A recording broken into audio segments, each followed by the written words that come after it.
Quando nós olhamos para a Bíblia, nós vamos perceber que jejuar é uma prática daqueles que marcaram a história. Todos os homens bíblicos que marcaram a história, eles jejuaram. Eles se apresentaram diante de Deus com essa disciplina. E a Bíblia, ela não trata o jejum como uma exceção, ela trata como instrumento recorrente daqueles que andam com Deus. Então, quem anda com Deus, uma hora ou outra, ele vai ser despertado para isso. Ele vai ser despertado para essa realidade. Meus amados irmãos, estamos na nossa série Disciplinas Espirituais, baseados na Bíblia e também no livro Celebração da Disciplina, do John Foster, Richard Foster. John, já estou confundindo os nomes, que eu vou começar com o John aqui, eu já estou falando do John. E nós estamos hoje em um tema bastante interessante, que servirá para trazer para nós despertamento. Amém, meus irmãos? E nos convidar a uma disciplina nessa área também, uma área tão importante para as nossas vidas. Então, abra sua Bíblia em Mateus, capítulo 6. Mateus 6. Nós vamos ler a partir do verso 16.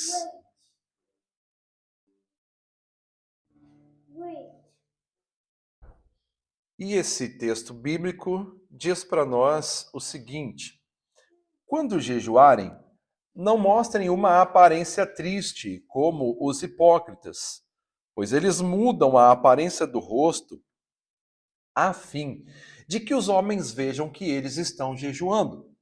Eu lhes digo verdadeiramente que eles já receberam sua plena recompensa. Ao jejuar, ponha óleo sobre a cabeça e lave o rosto, para que não pareça aos outros que você está jejuando, mas apenas a seu pai que vê no secreto. E seu pai que vê no secreto o recompensará. Amém, meus irmãos? Hoje, a disciplina que nós vamos tratar é a disciplina do jejum. Então, o tema da nossa mensagem de hoje é a disciplina do jejum, o poder da renúncia que libera o sobrenatural. E agora sim eu começo com o John Wesley. Ele disse que algumas pessoas têm exaltado o jejum religioso, elevando além das escrituras e da razão. E outras o têm menosprezado por completo. Uau! Nós vimos exatamente aqui os extremos opostos de algo tão importante. E nós sabemos que quando nós trabalhamos pelos extremismos, nós somos levados a erro. E quando nós somos levados aos erros por causa dos extremismos, nós tendemos a abandonar ao invés de equilibrar. Mas Jesus, ele nos chama a equilibrar. Se você perceber bem o que está nesse texto que acabamos de ver, ele não diz se jejuarem, mas ele diz quando jejuarem, demonstrando que é algo que deve ser mantido na nossa disciplina espiritual. Nós vamos ver um momento em que João, ele vai perguntar, os discípulos de João vão perguntar, ou não lembro, acredito que seja alguns discípulos de João também, mas ou alguns fariseus, foi alguém confrontando, foi perguntar por que nós jejuamos, os discípulos de João jejuam e os seus discípulos não jejuam. Eu acho que foi de João mesmo. E aí Jesus fala assim, olha, eles estão com o noivo, eles estão na festa agora, e na festa não se jejua, mas virão dias em que meus discípulos terão que jejuar. E muito certo que Jesus estivesse falando de nós também como discípulos, porque nós vivemos dias em que jejuar é necessário. Exatamente porque nós vivemos numa geração onde tudo grita por satisfação imediata.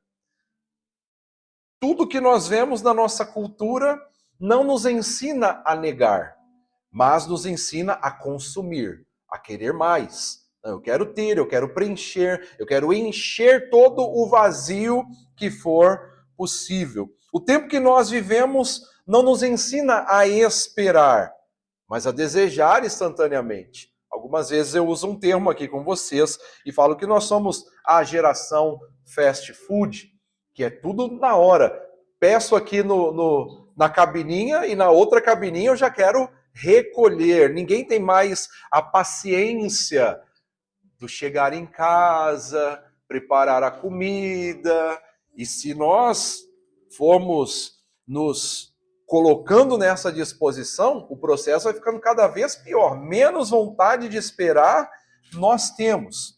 E é nesse cenário que o jejum aparece como uma disciplina importante para nós. Porém, a vista natural nesta geração é que seja algo estranho também. Mas como pode esse negócio de não comer, de ficar sem comer, isso, aquilo, outro? As pessoas vão perguntar para nós, onde já se viu? Isso é desnecessário. Ah, virou o santão agora é o monge que vai ficar jejuando, ficar meditando. Não, amados, não se trata disso, mas se trata de saber que em meio à geração que vivemos, nós precisamos ser pessoas disciplinadas. Então, o Espírito Santo, ele nunca foi limitado pelas modas de uma geração. Então, aquilo que nós temos biblicamente estabelecido foi válido para os nossos antepassados e é válido para nós. Foi válido para os patriarcas, foi válido para os apóstolos, foi válido para Jesus e é válido para nós. Não se perdeu essa essência. E aí é importante nós entendermos que o jejum, ele não é uma prática da ausência de alimento. Ele é uma declaração espiritual de prioridade. Jejuar não é para emagrecer, jejuar não é para dieta, jejuar é para dizer quem está no controle. Então a principal essência de jejum é isso, mostrar quem realmente está no controle. Então quando o corpo cala para que o espírito fale mais alto, nós estamos nos disciplinando espiritualmente. Amém? Então veja, o corpo não pode dominar a nossa vida.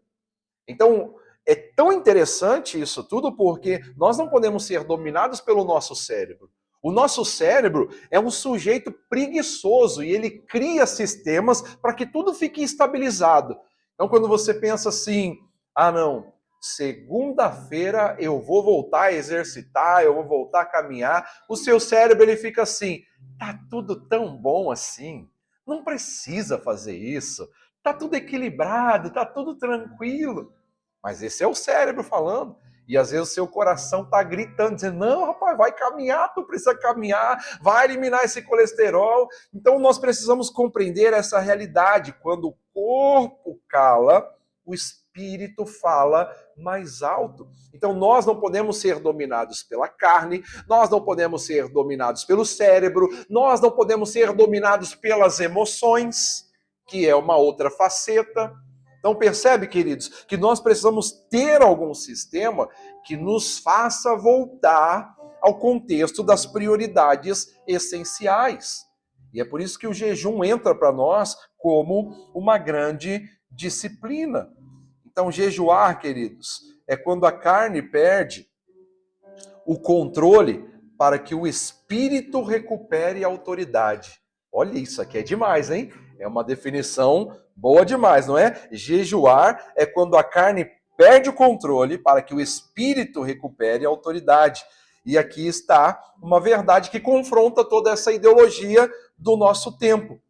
Quem não aprende a dizer não ao corpo, dificilmente terá autoridade para dizer sim ao céu. Essa é a hora de você dizer ai. Nem é hora de você dizer uau, é hora de você dizer ai. Quem não aprende a dizer não ao corpo, dificilmente terá autoridade para dizer sim ao céu.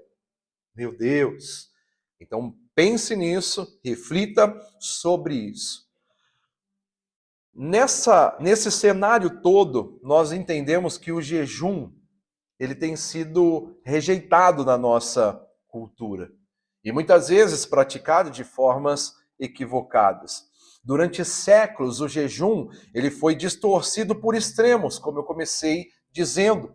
Na Idade Média, ele tornou-se legalismo, punição e até autoflagelação.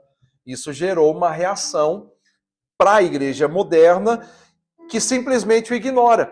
Tendo vista a essas questões negativas, hoje simplesmente ignora. Mas nós não podemos fazer isso. Então, há um fator sutil sobre o nosso tempo, que é a questão do consumismo. Então, nos impede também de jejuarmos, nos impede de negarmos a nós mesmos os desejos, a carne, e principalmente quando é literalmente a questão da alimentação, do comer, e nós não estamos mais comendo atualmente pela necessidade de comer. Nós estamos comendo pelo prazer de comer. Note que é assim que nós temos nos movido nessa geração. Não é porque agora é a hora que eu estou com fome, inclusive essa cultura toda de que nós temos que comer de 3 em 3 horas, que temos que ter 3 refeições por dia, isso é tudo invencionice dos últimos tempos. Não é algo estabelecido desde a criação, não é algo biblicamente estabelecido, e nós estamos comendo, e nem é de 3 em 3 horas, é o tempo inteiro. Come alguma coisinha, toma alguma coisinha, belisca alguma coisinha, e não come direito, porque nós vivemos essa geração do consumismo. Então nós somos ensinados que toda necessidade deve ser imediatamente satisfeita. Então perceba que é muito simples de observar isso, a gente às vezes pode criar um sistema de querer doutrinar positivamente nossos filhos, modelo de comer, aí vem uma avó e fala, tadinho, deixa a criança comer. Vai se converter, mulher. Por quê, queridos? Porque quer satisfazer, deixa ser feliz. Amigo e amiga, irmão e irmã, felicidade está no equilíbrio. Felicidade está na disciplina. Eu já citei, eu tenho citado pouco aqui, antigamente eu citava mais, mas tem uma frase que eu ouvi uma vez e que ela faz todo sentido, que é o seguinte, o trem só corre solto no trilho. Entendeu? Pastor, me explica, por favor. Se tu tirar o trem do trilho, o trem não vai fluir, não vai ter fluidez. O que é trilho, Mirella? Disciplina. Disciplina é o trilho. Então, quando nós estamos fora do trilho, nós não corremos solto. E a gente, não, mas aqui eu tô livre. Só que você está patinando. Você está andando sobre pedras. E não está fluindo. Mas quando nós somos colocados no trilho, na direção, na ordem, na obediência, então nós vamos fluir, nós vamos ter fluidez. Então lembre-se disso, o trem só corre solto no trilho, você precisa estar no trilho. Então nós estamos falando sobre jejum, estamos falando sobre uma disciplina espiritual, e nós estamos falando sobre disciplina esses dias, porque na disciplina estabelecida por Deus e não por homens, é onde nós vamos ter fluidez, é onde nós vamos avançar. Mas hoje, a nossa geração, ela negligencia as disciplinas, negligencia o jejum e tantas outras coisas, porque desejar virou direito. Eu tenho direito de desejar, tenho direito de fazer do jeito que eu quiser. E renunciar virou fraqueza. Olha lá, tá vendo? Tá vendo? Quando na verdade é o contrário, meus irmãos. A verdade é que fortaleza é demonstrada na sua capacidade de negar. Fala, não preciso disso. Não preciso aderir a esse sistema. Então, nesse contexto, o jejum, ele confronta diretamente o espírito da nossa geração. Porque o jejum não é sobre perder peso, o jejum não é sobre dieta, espiritual, o jejum não é sobre performance religiosa, jejum é sobre governo interior. Então, se você quer aprender a dominar algumas coisas da sua vida, comece a aplicar a disciplina do jejum.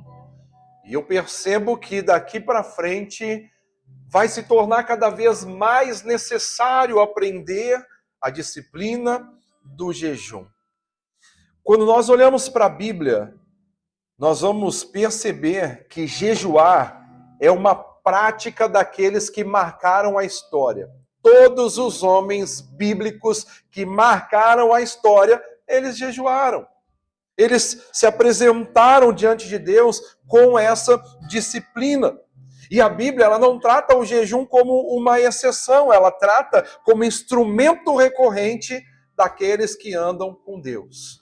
Então, quem anda com Deus, uma hora ou outra, ele vai ser despertado para isso. Ele vai ser despertado para essa realidade.